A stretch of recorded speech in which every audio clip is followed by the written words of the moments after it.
Hello, you're watching Tell It Like It Is, and my name is Kathy Benuck. Today's show is going to be called Passenger Rail in New Hampshire. Now, as we all know, the topic of commuter rail transit being extended into New Hampshire has kind of been a hot button issue for quite a while. And a fair amount of work has gone into making this a reality and dealing with utilizing tracks that exist right now between Nashua and Concord and so on. And particularly a lot of efforts have been made by the New Hampshire Rail Transit Authority. But in March of this year, to the surprise of some people at least, the Governor's Council voted 3-2 to return $4.14 million to the federal government.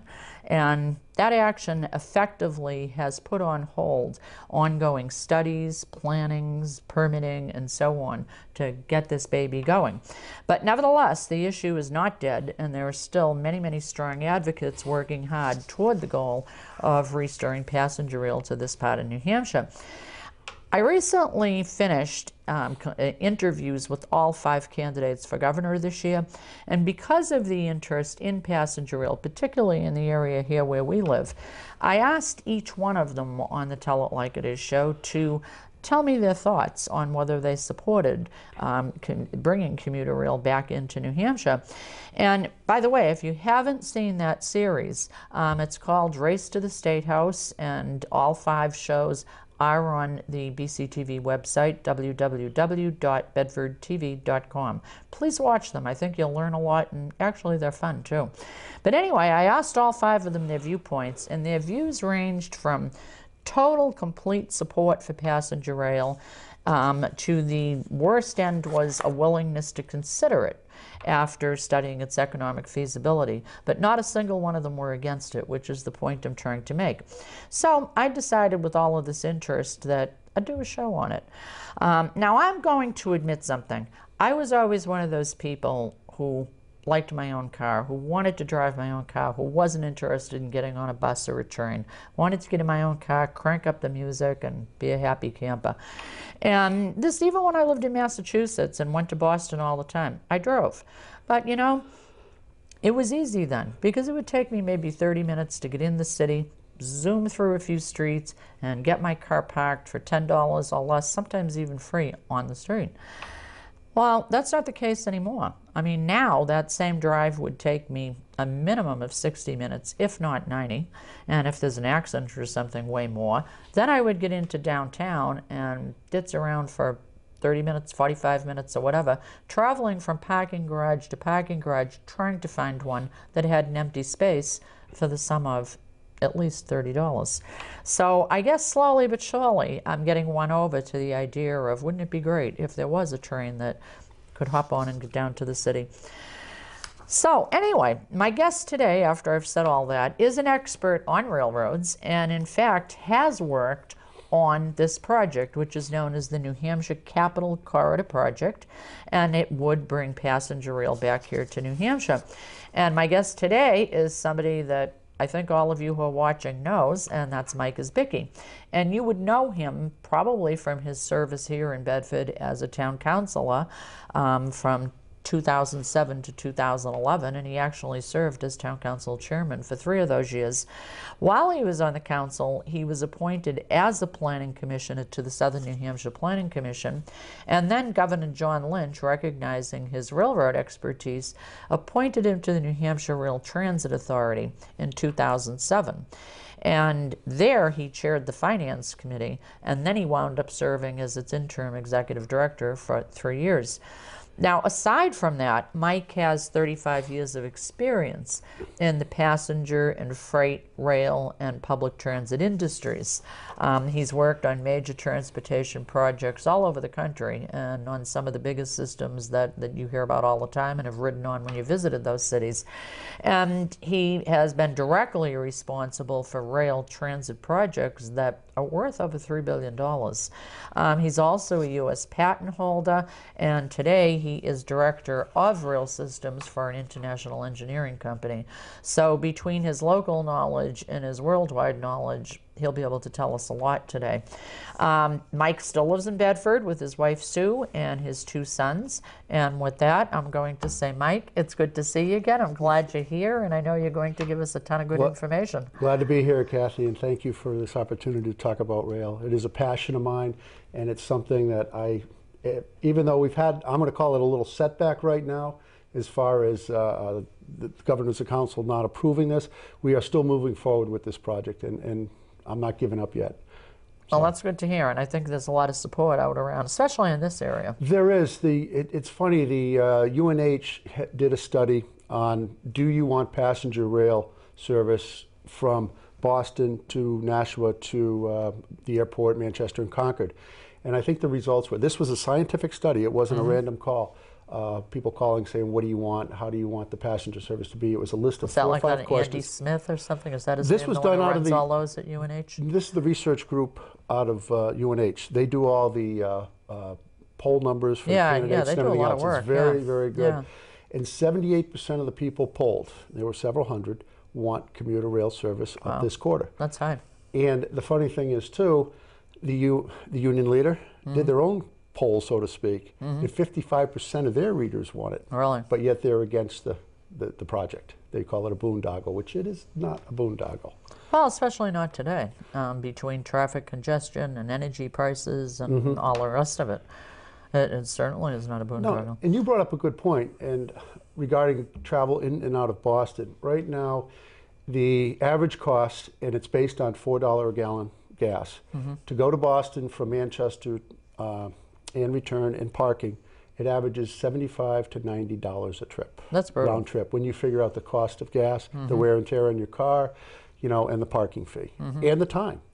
I mean, this service that we've proposed, and we have done studies on it as to what the passenger count would be, as to what the operating time would be, and what the assumed ticket prices would be. And I'll tell you, some of the facts were not a surprise to me, but I think they were a surprise to a lot of people. We're looking to, the way it's set up now, if we can upgrade the tracks, because right now the tracks stop at, the upgraded tracks stop at Lowell. Okay. Okay, for passenger service. Passenger, and then freight extends up to the Bow power plant right now and up to Concord. And I think they go as far as Benuck, and that's where they stop. And then it's just a quarter after that. It's a rail trail. And one of the things we looked at was, if we upgrade those tracks to 60 miles an hour, what would the traveling time be? And we're looking at traveling times estimated right now, Nashua to North Station, 45 minutes, 50 minutes. That's good. You couldn't do that driving it. And you're looking at maybe a $20 round trip ticket. If you just walk down there and said, I want to go back and forth to Boston, they have programs where you can, you buy a monthly pass, it may cost you $10 round trip. Yeah, with the discount, yeah. And one of the things the rail authority was looking at was, for the first 4 or 5 years, parking would be free, and then the next step would be maybe it's $3 a day, or you could buy discounted parking. So you start comparing those numbers to a $90 round trip to Boston, and the wear and tear on your car, it makes a lot of sense. Oh, what about the wear and tear on your head? I mean, the aggravation factor is so high and you sometimes. Can't do anything. It's like it's like sitting on an airplane. Okay, you can't do anything. You're grounded because of the weather. A train, you can get on a train.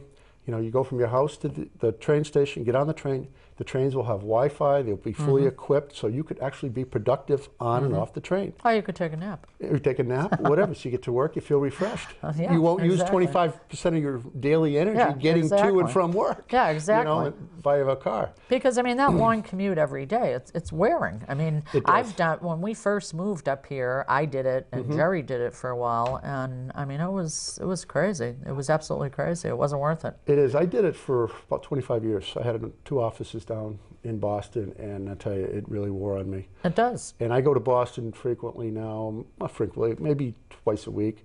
And for an 8:30 meeting, I got to leave at 5:30. Yeah. Just to make it for 8:30. Yeah, and if the weather's bad, or you hear a report that there's an accident, all bets are off. Yeah, exactly so. Yeah, it can be pretty brutal. Now, can you give people who maybe have not been following this, maybe an overall view of what exactly is meant when you say the New Hampshire Capital corridor project?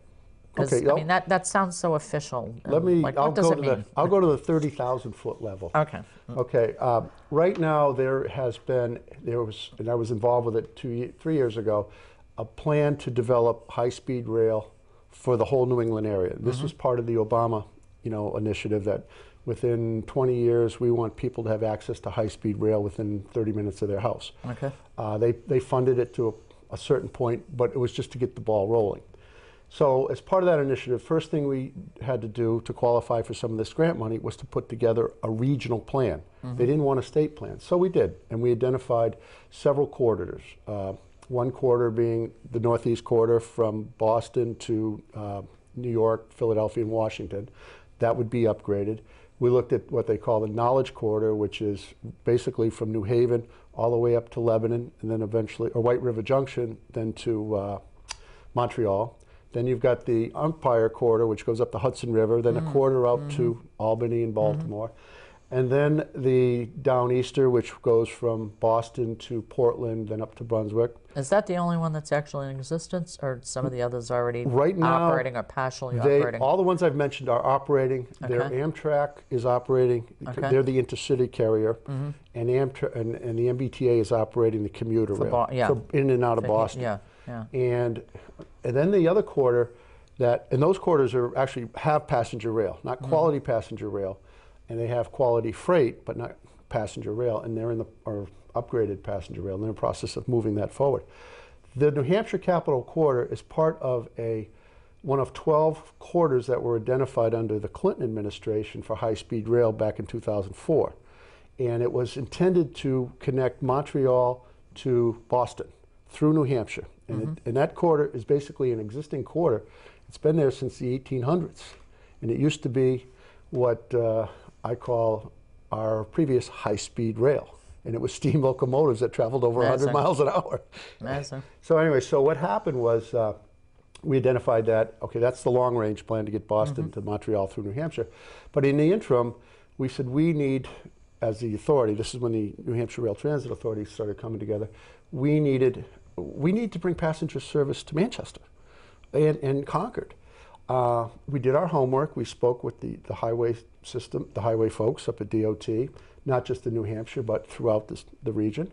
We spoke with the airlines as to, would you consider, working with us on rail? And they said, we'd love to reduce the number of passenger trips or flight miles in the New England area because it's so congested. The Northeast Corridor has been a success, and we would, matter of fact, I was talking with Southwest, and they said that their goal in New England was to get into the regional airports like Portland, Manchester, Bradley, Providence, and then eventually migrate into Boston. And getting into Boston was going to happen after they had passenger rail at all those regional airports. So they were right on board with what we were doing, and they were supporting it. And matter of fact, when we started really getting moving and going forward, I don't know if they were holding off going to Boston or not, but it was being delayed. And then when they saw the project kind of petering out to Manchester, they went right into Boston. And you got to look at rail kind of uniquely. It's rail in this region passenger rail doesn't stand alone. What you need to do is you need to integrate it with the other modes of transportation to give people more options for transportation. And then to do that, people need to understand what transportation is all about. Transportation is really about economic development, quality of life, and military, security for the country. Sure. It was the military that pushed Eisenhower for the interstate program. Yeah. Military now is pushing the high-speed program because it's a faster way to pull people off the coast should there be military action, hurricanes or weather or whatever, because the highways just don't work. So they're strongly behind this. But anyways, going back to your question about the New Hampshire Capital Corridor, we said, okay, let's see if we can get a piece, at least connect the airport to Boston. And so we focused on that. We said, even though that's part of the Boston to Montreal piece, which is an intercity commuter or rail line, which Amtrak would service, we said, let's look at the New Hampshire Capital Corridor as a commuter rail line just servicing Boston. So that's where it came up.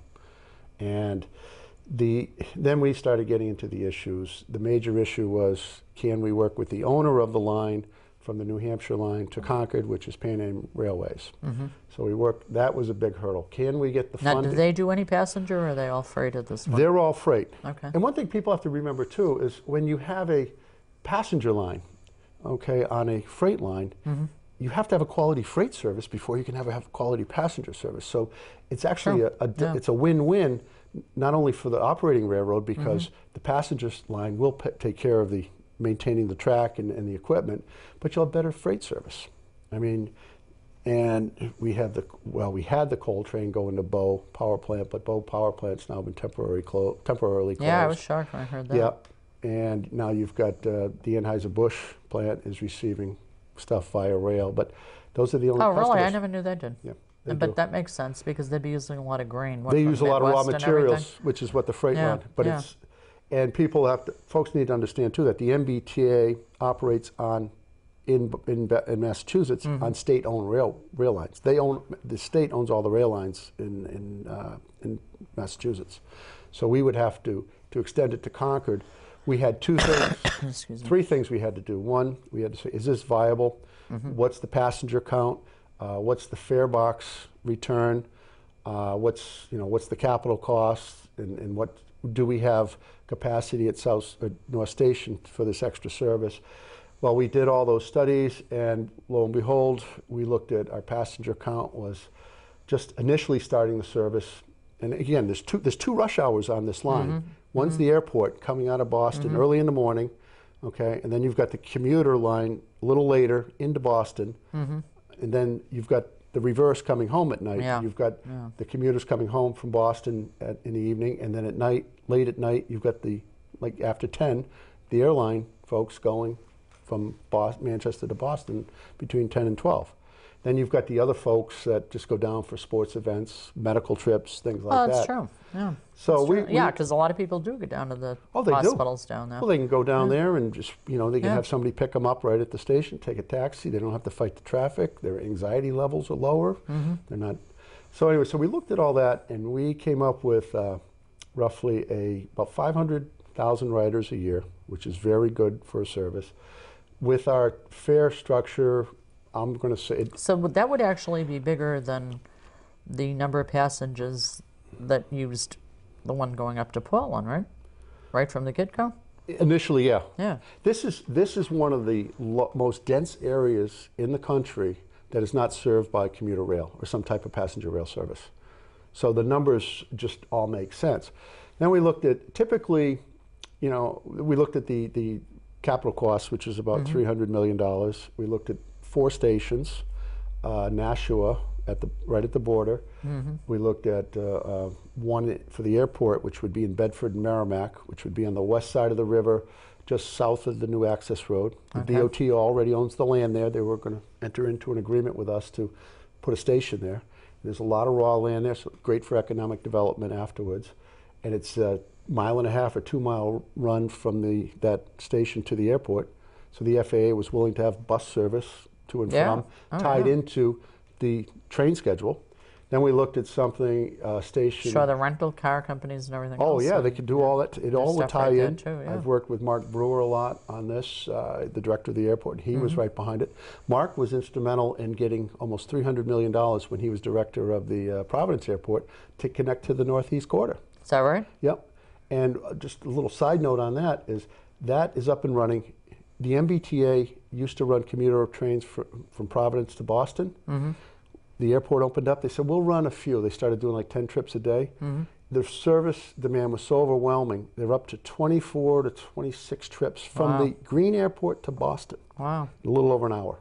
Wow. So it is a success. Now they're trying to get the Acela to stop there, because in order for that airport to grow, they need to attract international couriers. And without rail service, they won't even talk to you. And that was one of the reasons the airport up here. The international, really? They won't come here unless there's rail, because the Europeans, if you traveled overseas, rail and highways and airports are all interconnected. So that's actually hurt Manchester Airport. And the fact that in March, as you said, the executive councilors said, no, we're not going to approve this, the ridership has really gone down at the airport. On what basis did they send that money back? I mean, I don't know. Well, I heard a lot of things like was there rail some has to be politics going I think on, it was or- all politics myself, but that's just my opinion. The thing here is, they said it's a boondoggle, and I'm sitting here thinking, okay, In what way? I mean, people talk about subsidies. They say our highway system is subsidized. No, it is not. Number one, who pays for all local road maintenance and construction, reconstruction? The taxpayers in the town. So it's 100% subsidized. Yes, we may get some block grant money from the state, 5-6%. It's nothing. Your state roads, they're subsidized anywhere from 95 to 5%. Your interstates aren't fully subsidized on the operating side. well, from what I've understood, I mean, I guess way back when, gas taxes actually kind of did pay for everything.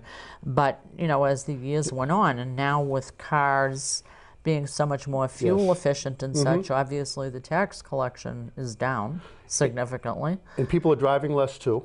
True. And see, it's funny, I remember speaking with the commissioner on this, and he says, well, it used to be that you had a guaranteed 3 or 4% increase every year with the gas tax and with the subsidies and operating costs you'd get from the federal highway. But that was based on 20, 21 miles a gallon. Now that's skewed, to your point, to almost 30 miles a gallon. And then you add 33% more mileage to a car, and you cut your miles down by 30%. We're suffering. Plus the costs of materials have gone up, the cost of oil and driving, the cost of asphalt. So you can't control it. In 1 year, do you happen to know, way back when they used to say how much like a mile of highway costs to build, and it was a lot. And I mean, imagine it must be, I think it used to be like, wasn't it $1 million a mile at one time? It's more than that. For interstate, but now it's going to be way above that just for maintenance. Right, I just give you an example of what the I-93 from Manchester to Salem, 3 lanes in each, it's going to be built 3 lanes in each direction. The bridges will be built for 4, and they'll have a lane there that they can just asphalt. That project will be close to $1 billion when it's done, and it's 20 miles. So you do the math, you got 6 times 20, you got 120 miles for $1 billion. And it's a rural highway. It's not as complex as building something outside of New York City or whatever. Sure, But the thing is, too, with the highway, once you build it out, okay, you build it, and then it gets built out, you have to expand. With the rail, you buy more cars, and you have the infrastructure there. So, but going back to the fare structure, or not the fare structure, but the running times. Nashua to Boston, 45, 50 minutes. The airport to Boston, 55 minutes, maybe 60 minutes. Another 5 minutes to Manchester. You can't beat that, and it's reliable. And no, you can't beat it because even forgetting just the highway part of it. I mean, there was a time when you literally could zip into Boston and whatever part of the city you were going to, it would take just a couple of minutes, and you could always find parking. And as I said, you could sometimes even spot an empty space and be able to park there for free. True. And those days are so long gone. Well, the thing too is, if with a quality freight system and a passenger rail system, you can do what they call piggybacking. You can take a lot of these tractor trailers and put them on a rail car. True. Yeah. And there is, if you have an intermodal facility where you transfer those piggybacks and empty the contents of the train to a facility, buy the tracks, and then put it on the highway, you do something like that around Concord, you can take a lot of trucks off the road. Okay, and you can not only going north but coming south. Sure. Because right at the juncture of 89 and 93, you put something there, you grab the freight coming off those lines. The other things folks don't realize until they think about it is pipelines. One of the things a lot of the railroads like to do is put pipelines in, gas lines. So, because a pipeline is a transportation system. You're moving not people, you're moving fuel or energy. So again, you take more trucks off the road. And what happens then is you put your roads into maintenance mode, and it's less costly to maintain them. As far as there's capital costs and operating costs. The operating cost for a typical interstate road per year is about $20,000 a lane mile. A lane mile? A lane mile. Wow. So a 3-lane highway is about $60,000 per mile. Yep, per mile, and that includes everything: That's the asphalting every so many years, the cleaning of the drains, you know, fixing guardrails, doing the, you know, just pruning, maintenance, snow plowing, which is the big But that's one. just going to keep getting higher. It keeps because going the up. cost of everything. Right, Yeah. right.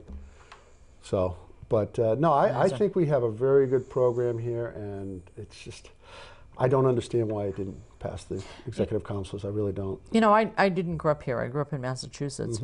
And I don't know why I was so surprised, but I was surprised, and maybe a lot of other people who aren't natives of here would be as well, to know that at one time there actually was passenger trains running from Concord down to Boston. I think I read that they ran like maybe 5 times a day or something. Yeah, you had 5 or 6 trips a day, and they went to Montreal. Montreal all the way down, the old steam locomotives. It was one of the most efficient intercity line in the country, other than Boston to New York to Washington. And it was run by the B&M, and you had downtown Manchester, right where the new Market Basket is, used to be this beautiful granite brick station. Oh, is that where the station was? That's where it used to be. I It didn't was know gorgeous. And you had one in Concord, you had the Roundhouse in Concord. Nashua had a beautiful station. And the stations used to be great. oh, they were. I mean, they were really nice. They were Taj Mahals, yeah, really. Yeah, they were fun. Well, when you go to Europe, you see the same thing. Yeah. Just the artwork, it's just gorgeous. And yeah. But, you know, one of the things people, they'll come up to me and they'll say, well, you know, it's going to cost us money for this transportation, this rail system. You know, why do we need it? I says, why we need it is it's part of our transportation system, an intermodal transportation system. And the preliminary costs numbers we've run as to what the fare box returns to what, you know, the operating costs, we're looking at probably $8 to $12 million. And I say that per year to operate this. It depends on whether we go to Concord or we stop in Manchester. And that was what this grant money that was given back was supposed to determine. Is that the best? Do we go all the way to Concord or do we stop in Manchester? The other thing was fare box collections. Typically on a passenger rail system are anywhere from 30 to 40%, sometimes lower, but they're there because they have to be there. This one is like the Downeaster. The Downeaster returns almost 59%, 58% of the fare box, the ticket sales, cover the cost. And that's a 163-mile run to Boston. So there's a lot of maintenance. You can do the math at $65 or $85 a train mile to operate a train. You know, the less distance, the more people, the more money you'll return to the fare box. This line here, we're looking, just our preliminary numbers, 55% of the fare box will cover the operating costs. And that's just, that's not looking at public-private partnerships. One of the things, I've been approached by several people when I was on the authority, they said, we'll build a station, developers, we'll build a station. I was just about we'll to ask you maintain that. it, we'll maintain it, we'll do all that. We'll give you a little office there and a place for ticket sales. So that's a cost that goes away. Because the developers are looking at this saying, wow, I could have, especially at the airport station in Bedford, I could have an intermodal facility with the highway, because you got the new access road, the rail line, 50 minutes to Boston, the airport, all that land. They say there's land there, but you can go up a little bit. You could put a nice transit-oriented development where you have people living, working, retail in that little community. And that's some of the stuff that is being done throughout the country now. Well, you know, when you look at some of the cities in Massachusetts or even towns, you know, and as the rail service improved or was expanded, you know, in recent years, for example, it was brought into Newburyport, and it caused a little bit of a boom in Newburyport. When you look at towns like Malden and so on, when they put up those new stations, I mean, there was a huge influx of new businesses around that area, and that's a good point. Apartment houses built and condos, and I mean a lot of new money. It is, and you know, the Downeaster last December was its 10th year running, and they added a couple of more trips. Through the stimulus money, they were able to reduce the speeds. But to your point on economic development, from New Hampshire, the New Hampshire main line up to Portland, there's been a few $1 billion of economic development in that area because of the rail system.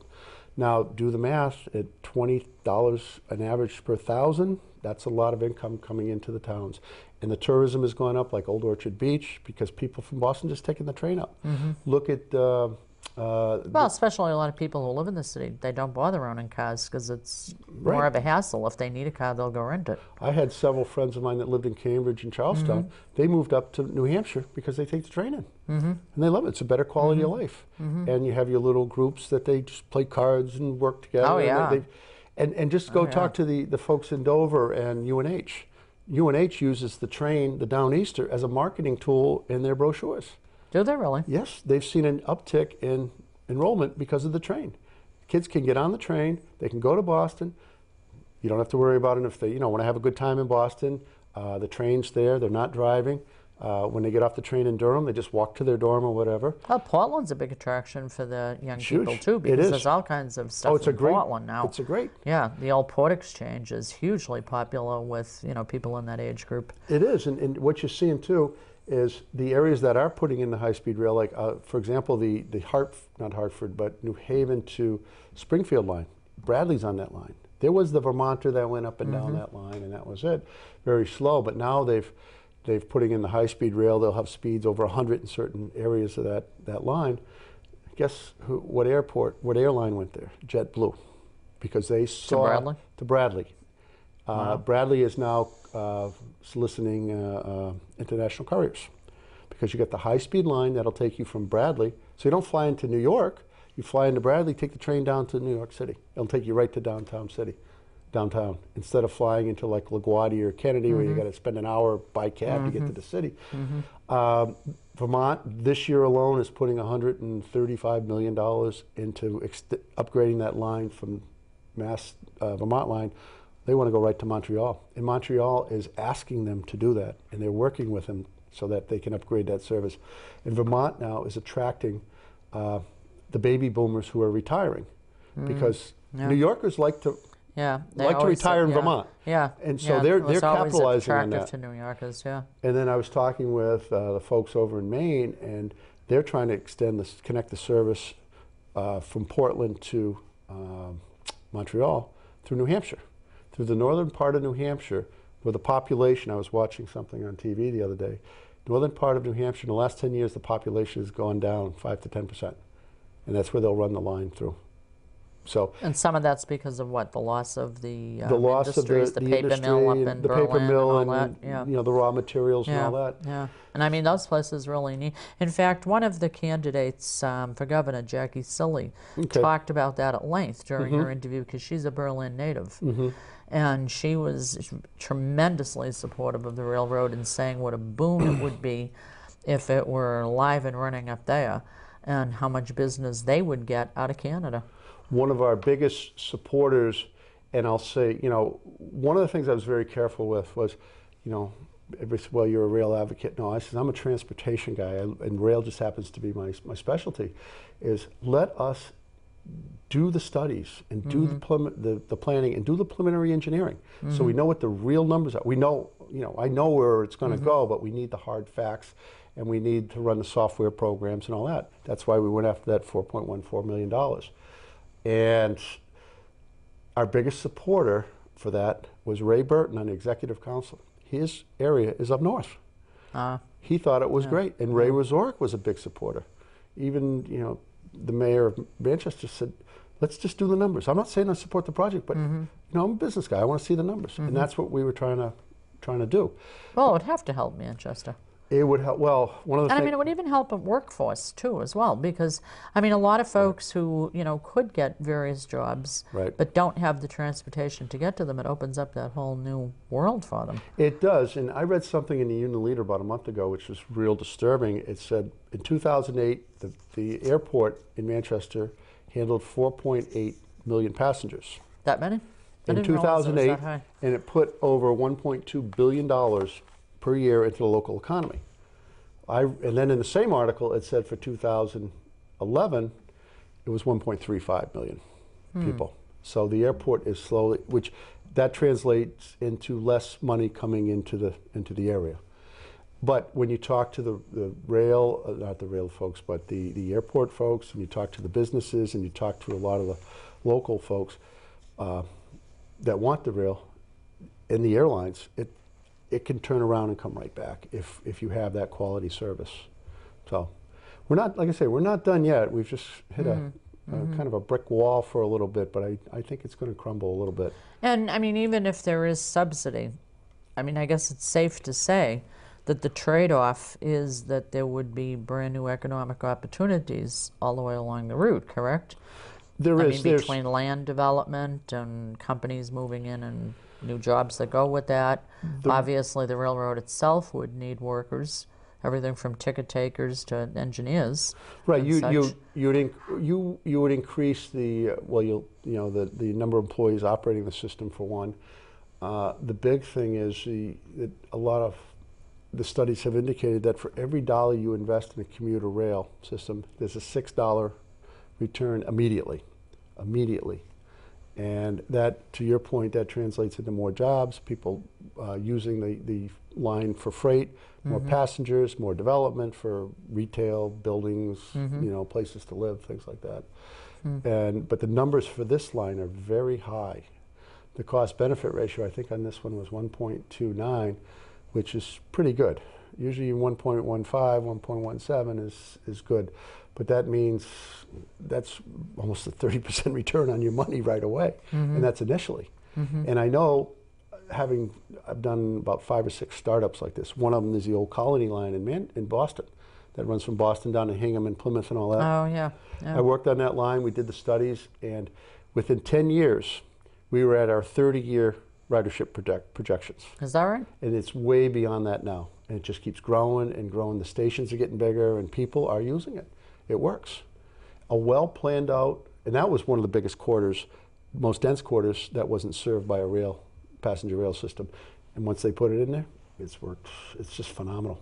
But it's still a lot of time to get into Boston from the South Shore. But imagine if the line wasn't there, it'd be even longer. Yeah, but I mean, the South Shore driving into Boston, even with the changes in Boston and such, I mean, it's still awful. It is, and I'll tell you, what I'm seeing, having worked on this high-speed rail plan and worked with the different agencies and different companies and private-public partnerships, there's support everywhere except New Hampshire.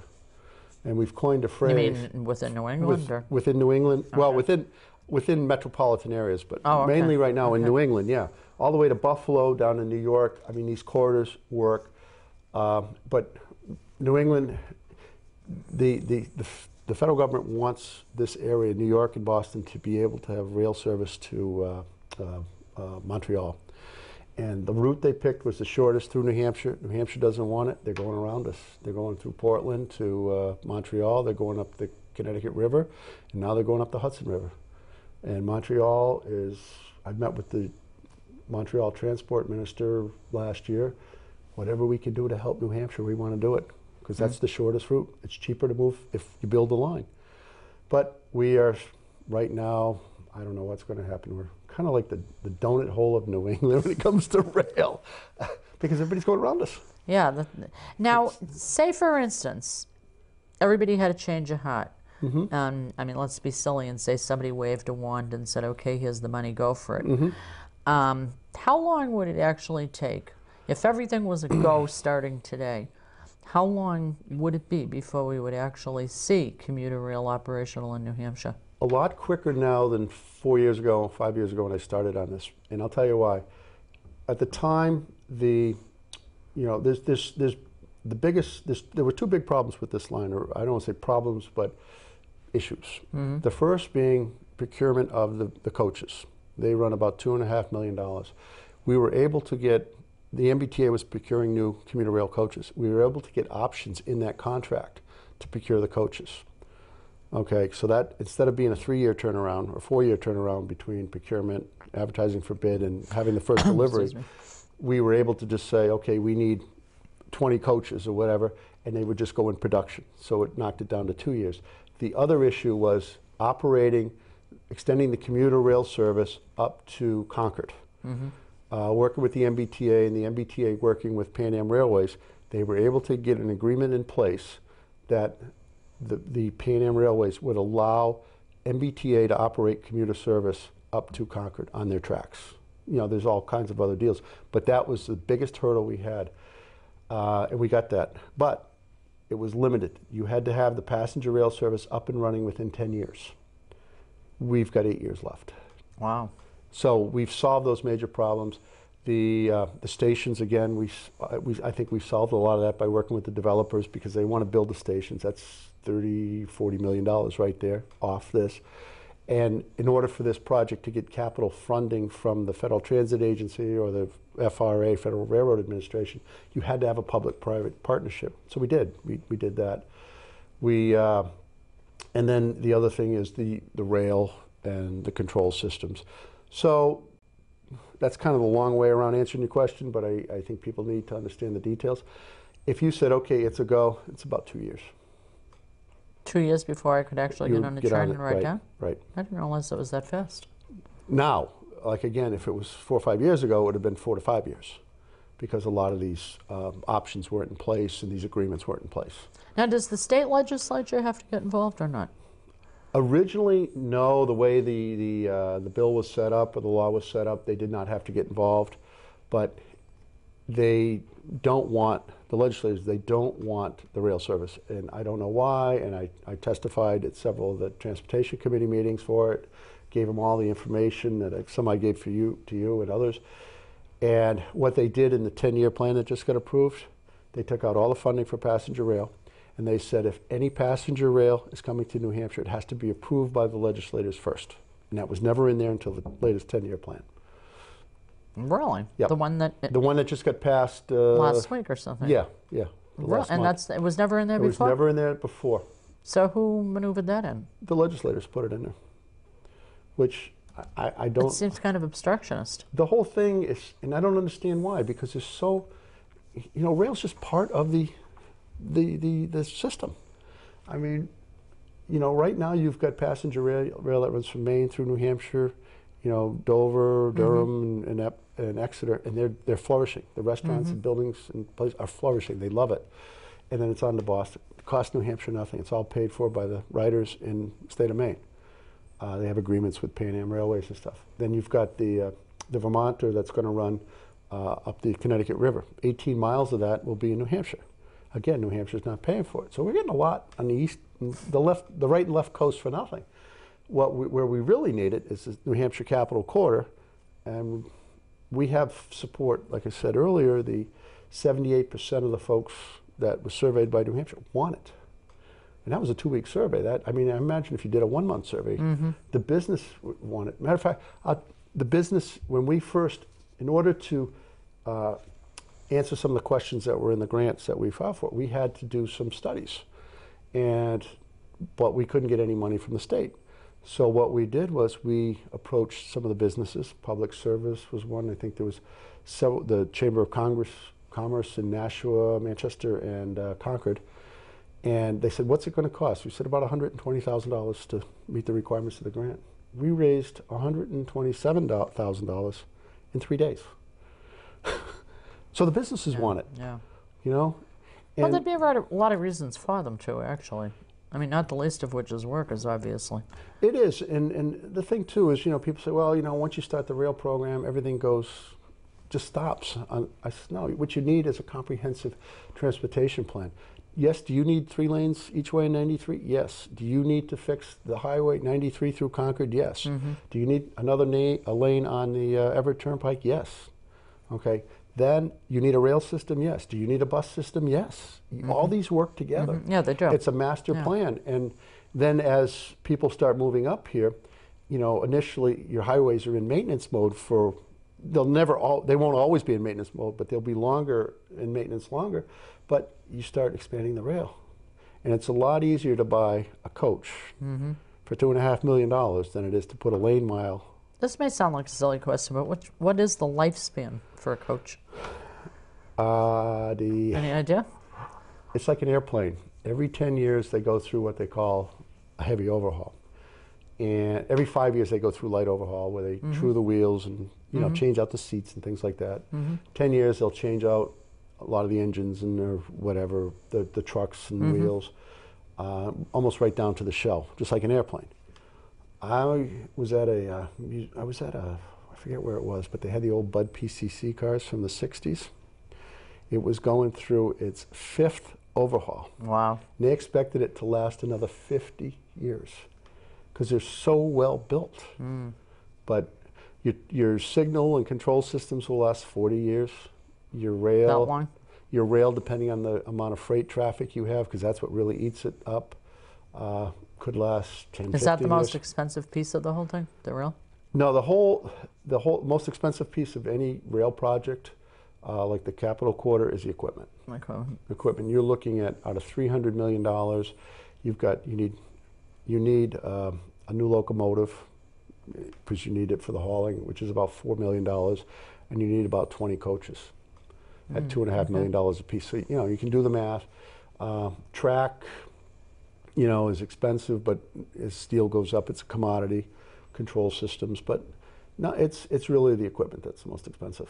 Now, if this gets through, I'm sure that you and other people, for many different reasons, already sort of have a plan, or at least a loose plan, on how many trips per day and such you'd be looking to kick off with, and what's that going to be? We're looking at 12 to 14 trips initially. Per day? Per day. Wow, that's a lot. And here's what we're looking at doing is right now you run service to Lowell, okay, which is basically a 7-car train pulled by a locomotive from Lowell to Boston. Well, we're looking So people don't have to transfer in Lowell? No. Okay. No, that's what you have now. What we're looking to do is extend that Lowell service, those 7-car trains, up to Manchester or Concord, depending on how the studies roll out, and make them 9-car trains. So that gives us the berthing we need in South Station, because South Station has limited, North Station, I'm sorry, has limited capacity. But if you're just piggybacking on an existing commuter line, it's not an issue. And the platforms will handle the 9-car trains in Boston. We would have, during rush hour, we would have some express that would stop, let's say, Manchester, Nashua, Lowell, and then go straight into Boston. So, but on a normal type of trip, it would continue on. I mean, what's it going to kind of tag on to the route and stops that the Lowell trains do now? Or some of the trains would. Some of the trains would. Okay, and what others just would once be it express. gets into Massachusetts? It would be a straight straight shot, or Okay. there's talk of maybe a station going at North Chelmsford, which if the line's extended north of Lowell, but that would be the extent of it. Just stopping at 3 or 4 stations and express people. And otherwise, you're not going to get people into using the service. If they say, okay, well, it's going to take me an hour and 20 minutes. I got to stop at 7, 8 stations. That's fine during the day, or if you're going down, you're retired or whatever, and you just want to take a train ride. You don't mind taking a local that stops at all those. But a commuter, whether you're an airport commuter or a regular commuter, you want to get in. Yeah. And you say, okay, I've got an hour on the train or 45 minutes on the train. I can get that. Instead of staying up till 11 o'clock at night to do it, I'll do it on the train on the way in the morning. Sure. And you get it done, you feel refreshed, and you feel good. And again, you're not using up all your energy to get to and from work. Well, yeah, and I mean, that's a huge problem. It is. Adding on, I mean, easily people can add 4 to 5 hours extra to their workday every day just commuting. The other thing, too, is think about it, and I actually had a guy that used to work for me.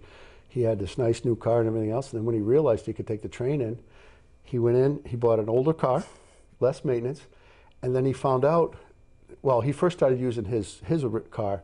He called I said, call your insurance company. I think you have a commuter charge or something. He did. He got a drop in insurance because now he's not traveling more than 5 or 6 miles from his house for work. Then he got a less expensive car, and he was in heaven.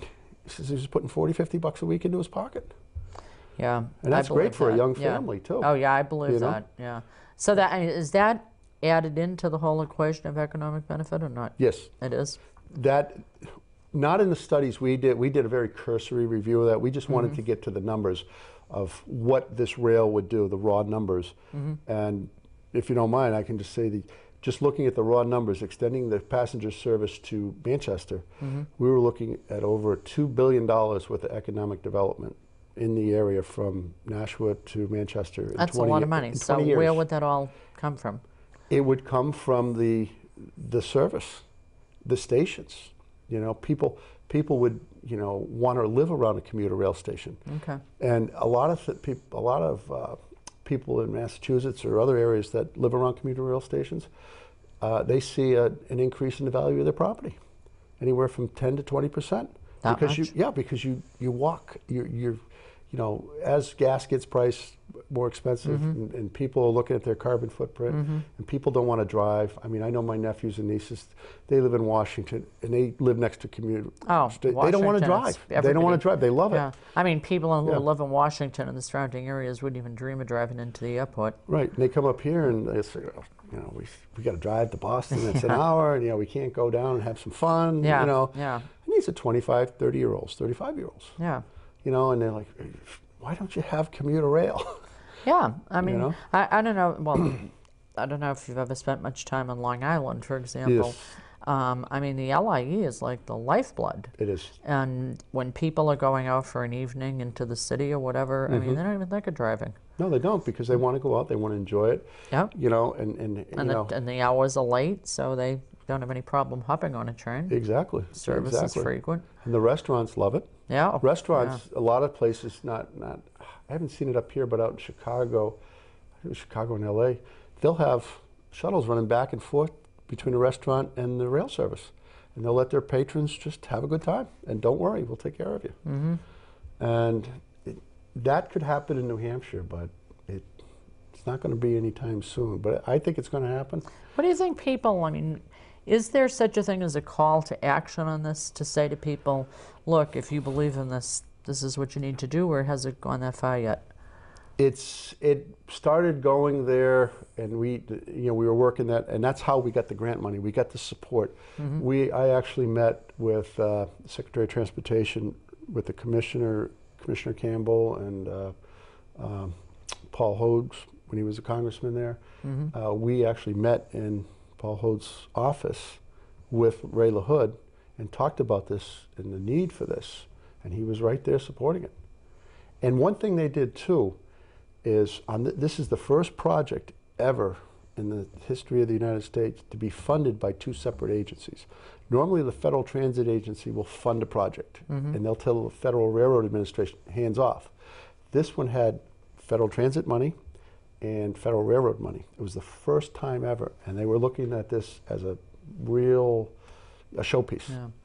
You know, because they're combining funds, and we want this high-speed rail initiative to go forward, so let's make it happen at the government and the bureaucracy, and we'll cut it down. Now, where the Governor's Council did this, where was Governor Lynch on this? I mean, Governor Lynch was 300% behind this. He's the one that... And he could not kind of convince that council to A lot of people tried to convince the folks that this is something we need. We need this. It's not the final, it's not a standalone system. It's part of what we need.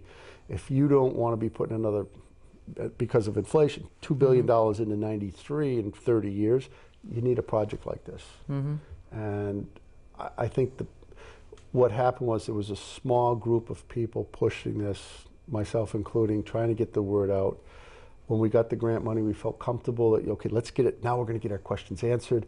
We fought hard for it. The state actually came up with $500,000 or $600,000 in match money, because one of the grants had to be matched with cash.